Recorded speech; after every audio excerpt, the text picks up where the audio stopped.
Nos 4 organisations syndicales solidaires, l'AFSU, l'AFA et la CGT, publient donc aujourd'hui un livret intitulé « La fonction publique du XXIe siècle ». Cette démarche inédite, elle illustre à la fois le caractère très particulier de la période et tout ce qu'il révèle sur la nécessité d'avoir une intervention publique forte à la hauteur des besoins. Nous pensons aujourd'hui qu'il est extrêmement important que nous soyons unis pour porter un projet ambitieux, un projet d'avenir qui nécessite des choix forts, un investissement dans la fonction publique parce que nous sommes convaincus que pour répondre aux besoins du pays, pour faire face aux défis de la période et aux défis à venir, nous avons plus que jamais besoin d'une fonction publique forte dans ce pays.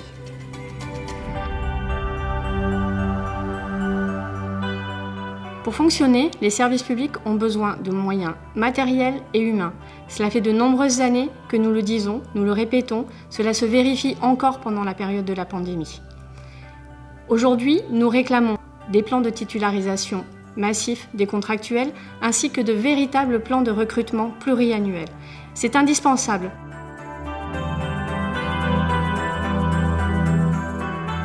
La crise sanitaire que nous venons de traverser a mis en exergue les difficultés rencontrées par les agents publics. Ceux-ci, pour autant, sont toujours les plus maltraités que lorsqu'il s'agit des politiques de rémunération. Le gouvernement doit poser sur la table des propositions concrètes qui doivent faire que demain, la fonction publique soit attractive et qu'elle prenne en compte réellement les attentes de ceux qui la font vivre et qui servent au quotidien l'ensemble de la population.